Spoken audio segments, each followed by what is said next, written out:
ख्याल रखना, दो शब्द, स्पृहा और ईर्षा। ईर्षा सांसारिक स्पृहा है और स्पृहा सांसारिक से पार, वो जो परमात्मा है, परमार्थ है, अध्यात्म है, उसमें दूसरों को मिल रहा है, मुझे नहीं मिल रहा। कम से कम इस बात की चोट तो होने दो। दूसरे जग रहे हैं, मैं अभी तक सोया हूं। कम से कम इस बात की पीड़ा तो चुभने दो, कांटा तो लगने दो। यहां इतने सन्यासियों के बीच भी तुम अपने घर में ही बने हुए हो, तुम वहां से आई ही नहीं। ये मां बाप और बेटा, बस ये तुम तीनों ने अपना एक अड्डा बना लिया है। थोड़ा जाग कर देखो। चलो संयोग वसात ही ये मौका मिल गया है। न बेटे को सन्यास में रस था, न तुम्हें सन्यास में रस है। संयोग वसात तुम यहां आ गए हो, लेकिन फिर भी लाभ तो ले सकते हो। संयोग वसात ही कोई बगीचे में आ जाए तो भी फूलों के सौंदर्य का आनंद तो ले ही सकता है। शायद दोबारा फिर आकांक्षा करके आए, अभीप्सा करके आए। ऐसा घटता है। यहां किसी का बेटा संन्यास्त हो गया है, अभी हुआ। एक युवती जर्मनी से आई, संन्यास्त हो गई। उसके घर के लोग परेशान थे। एक तो सन्यास उनकी समझ में ही ना आए कि बात क्या है। पश्चिम में ये शब्द तो बहुत उलझन भरा है। ये हुआ क्या? बाप भागा हुआ आया। 4 दिन यहां अपनी बेटी को समझाता बुझाता रहा, लेकिन बेटी जाने को राजी न हुई। तो फिर वो बेटी को लेकर मेरे पास आया। सोचा शायद मैं समझा दूंगा। 2-4 दिन उसने मेरी बातें भी सुनी। फिर सांझ के दर्शन में आया तो दूसरा जो मैं बातें कर रहा था वो उसने सुना। फिर तो ये बात उससे पूछने जैसी ही न लगी। ये बात ही उसे न जची कि अब वो पूछे कि इस लड़की को वापस ले जाना है। वो कहने लगा कि मैं फिर आऊंगा। सन्यास ने मेरे मन को भी लुभा लिया। आया तो मैं अपनी लड़की को लेने था, लेकिन मैं खुद पकड़ा गया। ध्यान में डुबकी मैं भी लगाना चाहूंगा। अभी तो मुझे लौटना पड़ेगा। इसकी मां परेशान हो रही है। ये कॉलेज से भाग आई है, परीक्षा करीब आ रही है। कॉलेज के अधिकारी परेशान हो रहे हैं। अभी तो मैं जाऊं। तो मैंने उस युवती को कहा कि तू भी वापस जा, घर के लोग सब शांत हो जाएंगे। तुझे सौभाग्यशाली है तू कि तुझे ऐसा पिता मिला है, तू जा। युवती साथ चली गई, लेकिन पिता का हृदय यहां छूट गया है। युवती तो लौट ही आएगी, पिता भी लौट आएगा। संयोग से ही आना हुआ, कोई कारण न था आने का। शायद अगर उसकी बेटी भागकर ना आई होती तो पिता कभी आता ही नहीं। लेकिन इस स्पृहा पैदा हो गई। यहां देखा लोगों को नाचते तो उसने मुझसे पूछा कि मैं तो कभी नाचा नहीं। लोगों को प्रसन्न देखा तो उसने पूछा कि इतने प्रसन्न लोग हो सकते हैं, ये मुझे भरोसा नहीं। संयोग से आया हुआ आदमी भी कभी कभी नाव में सवार हो जाता है, समझदारी हो तो। और कभी कभी ऐसा होता है कि समझदारी ना हो तो तुम चेष्टा करके आए हो तो भी चूक जाओगे। वैसे लोग भी आ जाते, सन्यासी लेने आते, लेकिन फिर कोई छोटी मोटी बात अड़चन बन जाती, उतनी सी अड़चन से लौट जाते। आदमी पर निर्भर है, आदमी की गुणवत्ता पर निर्भर है। शुभ होना तो शुभ है ही, कम से कम शुभ की स्पृहा तो करो। अगर आज शुभ नहीं हो सकते तो इतना तो सोचो, इतना सपना तो संजो, इतना सपना तो देखो कि कभी शुभ हो सकूं। और जिनको शुभ घटित हुआ है उनके साथ थोड़ा सा ख्याल तो करो कि यह भी हो सकता है, और जो इन्हें हुआ है वह मुझे भी हो सकता है। मां पिए ही समागच्छी अप्पिए ही कुदाचनम पियानम अदसनम दुखम अप्पियांच दंसनम। प्रियों का संग ना करे, बुद्ध ने कहा, ना कभी अप्रियों का ही संग करे। प्रियों का न देखना दुखद है और अप्रियों का देखना दुखद है। बुद्ध ने कहा दुख के दो कारण हैं। प्रिय से मिलन ना हो तो दुख होता है, अप्रिय से मिलन हो जाए तो दुख होता है। प्रिय छूट जाए तो दुख हो जाता है, अप्रिय मिल जाए तो दुख हो जाता है। लेकिन दुख का मूल कारण तो यही है कि तुमने प्रेम का संबंध बनाया। दोनों प्रेम के संबंध हैं, प्रिय का और अप्रिय का। और कभी कभी ऐसा होता है कि दोनों बातें एक के साथ ही घट जाएंगी। तुमने कभी देखा, बचपन का बिछड़ा हुआ मित्र वापस आ गया मिलने, बड़े तुम खुश हुए, गले से लगा लिया, उठा लिया। एक दिन खुशी रही, वो घर टिकी गया बोरिया बिस्तर जमा के। दूसरे दिन जरा बेचैनी होने लगी। तीसरे दिन पत्नी नाराज होने लगी कि हटाओ भी, ये कहां के आदमी को बिठा रखा है। चौथे दिन बच्चे भी परेशान होने लगे। पांचवें दिन तुम भी प्रार्थना करने लगे भगवान से कि अब इन सज्जन को विदा करो। अगर महीने 2 महीने ये मित्र रुक जाए और फिर तुम सफल हो जाओ इसको विदा करवाने में, तो तुम जितने प्रसन्न होगे उतने प्रसन्न तुम इसके मिलने पर भी नहीं हुए थे। ये वही का वही है, कुछ फर्क नहीं पड़ा, तुम वही के वही हो, ये मित्र भी वही का वही है। लेकिन क्या हो गया, एक ही संबंध प्रेम का अप्रेम का भी बन जाता है। प्रेम और अप्रेम एक ही सिक्के के दो पहलू हैं। और बुद्ध कहता दोनों से दुख मिलता है। प्रिय बिछड़े तो दुख होता है, और बिछड़ना तो होगा ही, क्योंकि यहां मौत सबको अलग कर देगी। जन्म के पहले हम सब अलग थे, जन्म ने इकट्ठा कर दिया, मौत अलग कर देगी। नदी नाव संयोग। राह पर चलते यात्री मिल गए, तीर्थ यात्रा को गए थे, राह पर बातचीत हो गई, मिल गए, संबंध बन गया, फिर बिछड़ जाएंगे। सांझ को पक्षी एक वृक्ष पर आकर बैठ गए, मिलन हो गया, रात भर साथ रहेगा डेरा, सुबह फिर उड़ जाएंगे। जन्म ने मिला दिया है, मृत्यु फिर विदा कर देगी, तो विदा तो होना ही होगा, आज नहीं कल। फिर और बहुत से कारण हैं जिनने मिला दिया है। कोई स्त्री सुंदर है, उसके सौंदर्य के कारण तुम प्रेम में पड़ गए हो, लेकिन सौंदर्य टिकता थोड़ी, थोड़े दिनों बाद सौंदर्य तिरोहित हो जाएगा। मुल्ला नसरुद्दीन की पत्नी उससे पूछ रही थी कि क्या मैं बूढ़ी हो जाऊंगी तब भी तुम मुझे प्रेम करोगे? मुल्ला पहले तो अखबार पढ़ रहा था, तो उसने ठीक से सुना नहीं, उसने टालने को कहा हाँ जरूर, क्यों नहीं। तब उसे ख्याल आया कि वो क्या कह रहा है, तो उसने पूछा कि तुम अपनी मां जैसी तो नहीं लगने लगोगी? अन्यथा मैं पहले से कह देता हूं कि फिर मुझसे ना हो सकेगा प्रेम इत्यादि। कभी तुम किस बात से, किसी कारण से किसी के प्रेम में पड़ गए, वो कारण हट जाएगा, फिर क्या करोगे?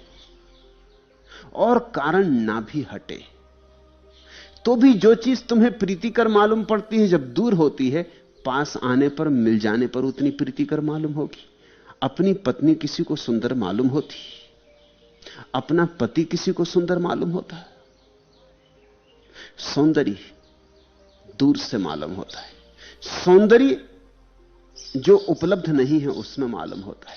सौंदर्य का अधिकतम प्रभाव तो जितना कठिन हो पाना उसमें होता है, जितना सरल हो जाए उतना ही सौंदर्य समाप्त हो जाता है।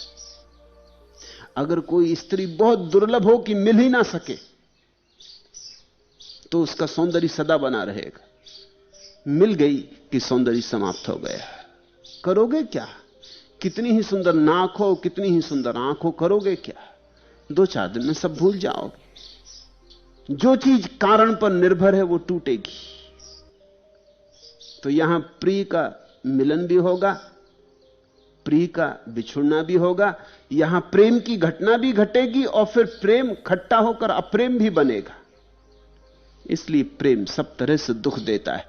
प्रेम रहे तो दुख देता है, फिर प्रेम छूट जाए तो दुख देता है, फिर अप्रिय मिल जाए तो कठिनाई हो जाती।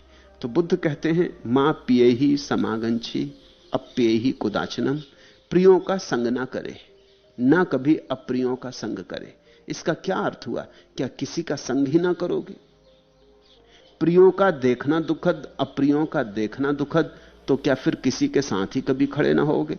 तो बौद्ध भिक्षु भी तो एक के दूसरे के साथ थे, खुद बुद्ध भी तो हजारों भिक्षुओं के साथ थे। नहीं, बुद्ध के कहने का इतना ही तात्पर्य है कि बीच में प्रेम के संबंध खड़े मत करना, साथ रहो, संबंध के सेतु मत जोड़ो। तुम अलग, दूसरा अलग, तुम अपने एकांत में शिखर, वो अपने एकांत में शिखर। एकांत पर हमला मत करो, एकांत पर हावी मत हो, एक दूसरे के एकांत को नष्ट मत करो, एक दूसरे के मालिक मत बनो और ना एक दूसरे को अपना मालिक बनाओ। मुक्त रहो, साथ रहो तो भी संग ना बनाओ, यही मेरी देशना है। इसलिए मैं तुमसे यह भी नहीं कहता कि घर भी छोड़ो, मैं कहता हूं घर छोड़ के भी कहां जाओगे? आश्रम में रहोगे तो आश्रम घर बन जाएगा। घर से भागने का उपाय क्या? कहीं तो रहोगे, वहीं घर बन जाएगा। जहां रहोगे उसका नाम घर है। पत्नी को छोड़ के भाग जाओगे, बेटे को छोड़ के भाग जाओगे, किसी के साथ तो रहोगे, उसी से संबंध बन जाएंगे, लगाओगे नहीं। इसलिए भागने का कोई सवाल नहीं है। दो व्यक्तियों के बीच में जो संबंध का सेतु होता, कड़ी होती, वो भर गिरा दो। पत्नी के ही साथ रहो, लेकिन अब पति होके नहीं, पति का भाव जाने दो। बेटे के साथ रहो, लेकिन बाप होकर नहीं, बाप का भाव जाने दो। वो तो सिर्फ भाव ही है, पानी के बबूले हैं और कुछ भी नहीं। फूंक मारे से उड़ जाते, जरा से बोध की चोट से टूट जाते। इंद्रधनुषों जैसे हैं, दिखाई पड़ते हैं बहुत रंगीन, पास जाओ तो हाथ में कुछ भी नहीं आता। इन बबूलों को गिर जाने दो, रहो साथ मगर संग ना बनाओ। साथ रहो और अगर संग ना बने तो न फिर दुख होता है प्रिय के मिलन से, बिछड़न से, न अप्रिय के मिलन से, न अप्रिय के बिछड़न से। फिर तुम सभी स्थितियों को स्वीकार करने में कुशल हो जाते हो। प्रिय आए तो ठीक, अप्रिय आए तो ठीक, तुम हर हालत में राजी होते हो। तुम्हारी कोई आकांक्षा नहीं होती कि ऐसा ही हो तभी मैं सुखी होऊंगा। और जब तुम्हारी ऐसी कोई शर्त नहीं होती, तब तुम्हारे सुख का क्या कहना, तब तुम्हारा सुख महासुख हो जाता है। तब सभी कारणों के पार, सभी शर्तों के पार तुम सुखी होते हो, सुख तुम्हारा स्वभाव हो जाता है। स्वामी रामतीर्थ सदा कहा करते थे, यूनान के बहुत बड़े वैज्ञानिक आर्किमिडीज ने कहा था कि यदि मुझे कोई स्थिर आधार, खड़े होने को स्थल मिल जाए तो मैं दुनिया को हिला सकता हूं। आर्किमिडीज कहता था कि अगर मुझे कुछ ऐसा एक छोटा सा बिंदु भी मिल जाए जो स्थिर है, स्थिर बिंदु जो हिलता नहीं, तो मैं उस पर खड़े होकर सारी दुनिया को हिला सकता हूं। किंतु वो बेचारा ऐसा स्थिर बिंदु ना पा सका, क्योंकि संसार में ऐसा कोई स्थिर बिंदु है ही नहीं। स्थिर बिंदु तुम्हारे भीतर है, बाहर नहीं। वह है तुम्हारी आत्मा। उसे पकड़ो और सारा संसार तुम चलाने लगोगे। अभी तो संसार तुम्हें चलाता है, अभी तो तुम परिस्थितियों के दास हो। अभी तो जरा सी बात बाहर घटती है और तुम कब जाते हो। अभी तो कोई भी चीज तुम्हें सुखी और दुखी कर जाती है, अभी तुम अपने मालिक नहीं हो। तो स्वामी रामतीर्थ कहते थे, और ठीक कहते थे, कि अगर तुम बाहर कोई ऐसा स्थिर बिंदु खोजने चले हो तो कहीं भी ना मिलेगा। ऐसी खोज का नाम ही संसार है। बाहर कोई स्थिर बिंदु मिल जाए जिसमें सुरक्षा हो, जहां मैं विश्राम कर सकूं। नहीं, ऐसा कोई स्थिर बिंदु है ही नहीं बाहर। लेकिन भीतर एक स्थिर बिंदु है जहां तुम परम विश्राम को उपलब्ध हो सकते हो, और जहां पहुंचे गए व्यक्ति को कोई कभी डिगा नहीं सकता। और जहां पहुंचा हुआ व्यक्ति चाहे तो उसके इशारे से सारी दुनिया कपती। वास्तव में कर्ता भी तुम ही हो और कर्म भी तुम ही आत्मा हो और तुम ही नाम मात्र अनात्मा हो। तुम ही सुंदर गुलाब हो और प्रेमी बुलबुल भी तुम ही हो। तुम फूल हो और भौरा भी तुम। हर एक चीज तुम हो, भूत और प्रेत, देवता और देवदूत, पापी और महात्मा, सब तुम ही हो। यह है सन्यास का मार्ग। इस बात को जानना कि मेरा संसार मेरे भीतर है, यह है सन्यास का मार्ग। इस बात को जानना कि मेरा सुख मेरे बाहर है, यह है संसार का मार्ग। अपना केंद्र अपने से बाहर मत बनाओ, ऐसा करने से तुम गिर पड़ोगे। अपना पूर्ण विश्वास अपने में जगाओ, अपने केंद्र में बने रहो, फिर तुम्हें कोई भी चीज हिला ना सकेगी। जब बुद्ध कह रहे हैं कि संग साथ में बहुत अपने को न डुबाए, इतना ही कह रहे हैं कि अपने केंद्र तुम स्वयं बनो।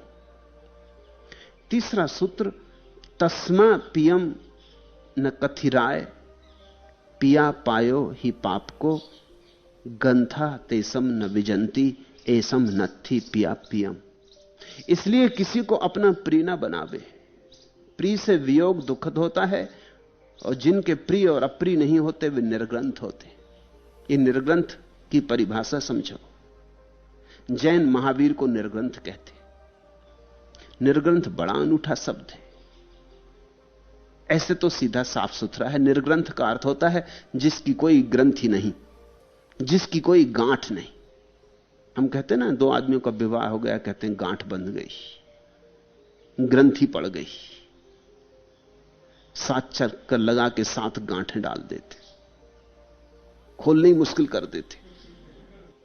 निर्ग्रंथ का अर्थ होता है जिसकी अब कोई गांठ नहीं, कोई ग्रंथि नहीं, जो कहीं बंधा नहीं, जो अपने में है,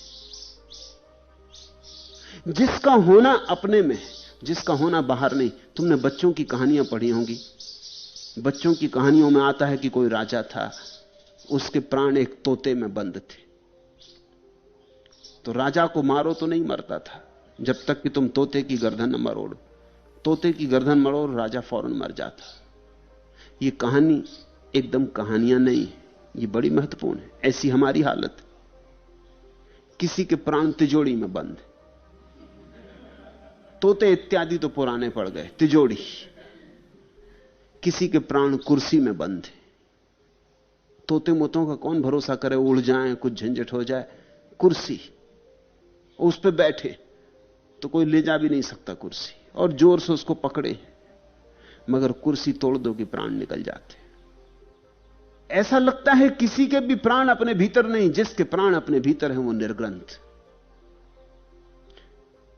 और जिनके प्राण अपने से बाहर हैं वो सग्रंथ, उनकी गांठें। तुम्हारी पत्नी मर जाए तो तुम मरने की सोचने लगते, तुम्हारा बेटा मर जाए तो तुम मरने की सोचने लगते, तुम्हारा दिवाला निकल जाए तो तुम मरने की सोचने लगते, छोटी मोटी बात हो जाती है तुम मरने की सोचने लगते। तुम्हारे प्राण छोटी छोटी चीजों में पड़े। जहां कोई चीज गड़बड़ हुई बाहर कि तुमने तत्क्षण सोचा कि मर ही जाऊं। मनोवैज्ञानिक कहते हैं ऐसा आदमी खोजना मुश्किल है जिसने जीवन में कम से कम 10 बार आत्महत्या का विचार ना किया हो। और विचार करना करने के ही बराबर है, क्योंकि जो विचार में हो गया वो हो गया।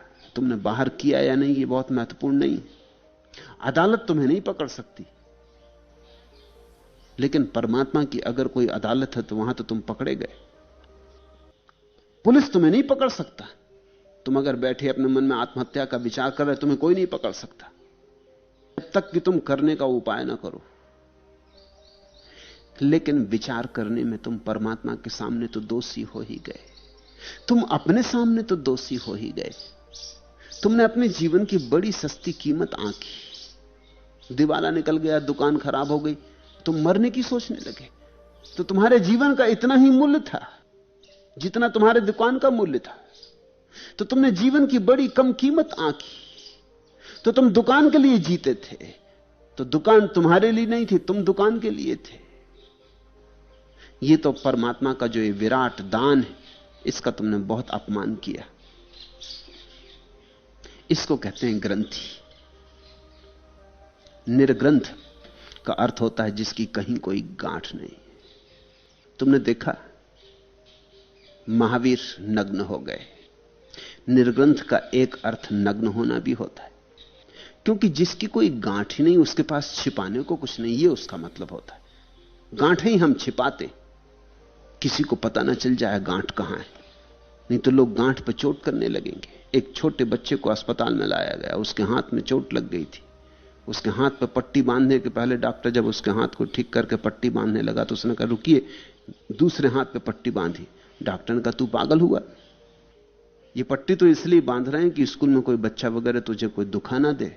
उसने कहा इसलिए तो मैं कह रहा हूं, आप स्कूल के बच्चों को नहीं जानते।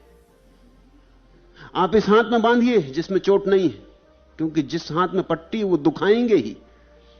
उनको अगर पता चल गया कि चोट है तो आप स्कूल के बच्चों को जानते ही नहीं। ये दुनिया ऐसी है, यहां अगर लोगों को पता चल गया कहां तुम्हारी गांठ है, लोग उसी पर चोट करेंगे। तो लोग अपनी गांठों को छिपाते हैं, छिपाना पड़ता है। अपनी गांठ की बात ही नहीं करते लोग, किसी को पता नहीं चलना चाहिए, नहीं तो ये दुष्ट चारों तरफ लोग हैं, ये मजा लेंगे, ये बार बार तुम्हारी बटन दबाने लगेंगे और तुम्हारी गांठ दुखेगी। इनको बहुत आनंद आएगा, सताने में लोगों का रस है। मेरे गांव में एक आदमी को लोग सीताराम कह के चिढ़ाते थे। बस सीताराम कोई कह दे कि वो एकदम बिगड़ जाएं, डंडा उठा लें, पत्थर मारने लगे। वो कृष्ण भक्त थे और सीताराम के बिल्कुल विरोधी थे। ये जब लोगों को पता चल गया तो उनका गांव में निकलना ही मुश्किल। उनको मैं देखूं कि वो अपने घर से निकल के नदी तक स्नान करने गए, फासला मुश्किल से 2 मिनट का, उसमें उनको कभी घंटा लग जाए। नदी में नहा रहे हैं और बीच में कोई ने चिल्ला दिया कि सीताराम, कि वो बाहर निकल आए। उनको नहाना वहाना फिर खत्म हो गई बात। मैंने एक दिन उनको कहा कि ऐसे तुम बड़ी मुश्किल में पड़ जाओगे। तो उन्होंने कहा क्या करूं, मुश्किल में तो मैं हूं ही, आपके पास कोई रास्ता है? मैंने कहा ऐसा करो तुम खुद ही सीताराम कहने लगो। उन्होंने कहा इससे क्या होगा? मैंने कहा तुम 7 दिन मेरा प्रयोग करके देखो, जो कोई दिखाई पड़े कहो सीताराम। कोई सीताराम कहे तो तुम और जोर से कहो सीताराम, और कहो ठीक बेटा, और जोर से कह सीताराम। उन्होंने कहा इससे होगा क्या? मैंने कहा तुम 7 दिन करके देखो। 7 दिन में गांव सन्नाटा हो गया, कोई उनसे सीताराम ना कहे। सार क्या रहा, गांठ ही हाथ के बाहर हो गई। वो जो गांठ थी वो ये थी कि वो सीताराम में चिढ़ते थे, सीताराम में उन पर चोट लगती थी। जब ये खुद ही आदमी सीताराम कहने लगा तो अब क्या सार है? वो मेरे पास आए और बोले कि बात गजब की है, काम कर गई। अब तो मैं निकलता हूं तलाश में, मुझे भी मजा आने लगा है कि कोई कह दे सीताराम, मगर कोई कहते ही नहीं। जो लोग पहले चिढ़ाते थे वो ऐसा आंख बचा के निकल जाते हैं, गली कूचे में से निकल जाते। नदी पे मैं नहाता रहता हूं, कोई नहीं कहता सीताराम। जैसे ही तुम्हें लोगों को तुम्हारी गांठ पता चल जाए, लोग सताने लगते, वही वही करने लगते। महावीर नग्न हो गए, इसका अर्थ इतना ही है कि जब कोई गांठ ना रही तो अब छिपाने को कुछ ना रहा, निर्ग्रंथ हो गए, छोटे बच्चे की भांति खड़े हो गए। गंथा तेसम न विजंती, जो न प्रेम के संबंध बनाता ना अप्रेम के, न मित्र बनाता ना शत्रु, उसकी सारी ग्रंथियां गल जाती। अब तुम समझो, जीसस कहते हैं शत्रु को भी मित्र मानो। बात ऊंची कहते, मगर इतनी ऊंची नहीं जितनी बुद्ध की बात है। क्यों? क्योंकि जीसस कहते हैं शत्रु को भी मित्र मानो, लेकिन अगर तुम अभी मित्रता मानते हो तो शत्रुता से छूट ना सकोगे। क्योंकि मित्रता का अर्थ ही क्या होता है? मित्रता अर्थहीन है अगर शत्रुता ना हो। अगर कोई आदमी कहे कि सभी मेरे मित्र हैं तो इसका मतलब यह हुआ कि कोई मित्र नहीं है। मित्रता का अर्थ ही तब होता है जब कोई शत्रु भी हो। अगर तुम कहते हो सभी मेरे मित्र हैं तो कोई मित्र नहीं है। अगर तुम कहते हो मैं सभी को प्रेम करता हूं तो इसका साफ मतलब हुआ तुम किसी को प्रेम नहीं करते, क्योंकि प्रेम का मतलब होता है चुनाव। अगर कोई स्त्री तुमसे पूछे कि क्या आप मुझे प्रेम करते हो और तुम कहो कि जरूर करता हूं क्योंकि मैं तो सभी को प्रेम करता हूं, तो वो स्त्री तुमसे प्रसन्न ना होगी, वो कहेगी रास्ता पकड़ो। सभी को प्रेम करने वाले आदमी से क्या लेना देना। तुम कुछ ऐसी बात कहो कि तुम्ही को प्रेम करता हूं और तुम्ही को प्रेम करूंगा और सदा तुम्ही को किया, जन्म जन्म से तुम्ही को खोज रहा था और अब जन्म जन्म तक तुम्हारे साथ ही रहूंगा। यह संबंध शाश्वत है, अब यह कभी छूटेगा नहीं। हमको एक दूसरे को भगवान ने एक दूसरे के लिए ही बनाया है। तब स्त्री प्रसन्न होती, तब लगता है कि तुमने विशिष्टता दी। अगर तुम कहो सभी मित्र तो तुम्हारे मित्र नाराज हो जाएंगे, शत्रुओं की तो छोड़ो, मित्र कहने लगेंगे तो फिर मतलब भी क्या हुआ। जीसस कहते हैं शत्रुओं को मित्र बना लो। बुद्ध कहते हैं शत्रु और मित्र दोनों साथ साथ हैं। जब तक तुम शत्रु मानते हो तभी तक मित्र हैं, जब तक तुम मित्र मानते हो तब तक शत्रु भी रहेंगे। दोनों को जाने दो, यह संबंध ही विदा करो। यह संबंध ही ठीक नहीं। इस संबंध से गांठें बनती हैं, गांठें दुख देती हैं। ये गांठें और गांठों के ऊपर गांठें हमारे दुख की व्याकरण। क्या पढ़ें दर्द की व्याकरण, जिंदगी है कटा अवतरण। रूप का, आयु का, सांस का आज होता ना एकीकरण। मोह किससे कहां तक चले, बंध न पाते नयन से चरण। सत्य की बात कैसे कहें, आवरण ही यहां आवरण। जो भटकते रहे उम्र भर, आंकते हैं वही आचरण। रेत है, संख है, आदमी धुंध के बीच खोई किरण। क्या पढ़ें दर्द की व्याकरण, जिंदगी है कटा अवतरण। यहां अगर तुम जिंदगी को गौर से देखो तो तुम दर्द का व्याकरण समझ जाओगे कि क्या है। गांठें बनाना, और हम गांठें बनाने में बड़े कुशल हैं। हम बड़ी जल्दी गांठें बनाते हैं। हमारी एक ही कुशलता है कि हम गांठें निर्मित कर लेते हैं, जल्दी से निर्मित कर लेते हैं और फिर तकलीफ पाते हैं, फिर पीड़ा पाते हैं। ऐसे धीरे धीरे हमारे पूरे प्राण गांठों से भर जाते हैं। जगह जगह पीड़ा होने लगती, जगह जगह दर्द होने लगता है। धर्म का अर्थ है धीरे धीरे गांठों का विसर्जन और एक ऐसी निर्ग्रंथ दशा जहां तुम हो अपने में मस्त, जहां तुम हो अपने में पर्याप्त, जहां अगर सारी दुनिया इसी क्षण विदा हो जाए तो भी तुम्हारी मस्ती में कण भर अंतर ना पड़ेगा। तुम्हारी मस्ती ऐसी के ऐसी रहेगी। तो तुम्हारी मस्ती लोगों से मुक्त हो गई, तो तुम्हारी मस्ती तुम्हारी अपनी है, तुम्हारी संपदा है। अब इसे कोई छीन नहीं सकता है। जो छीना जा सके उसे संपदा मानना ही मत, वो विपदा है। जो छीनी ना जा सके वही संपत्ति है, से सब विपत्ति है।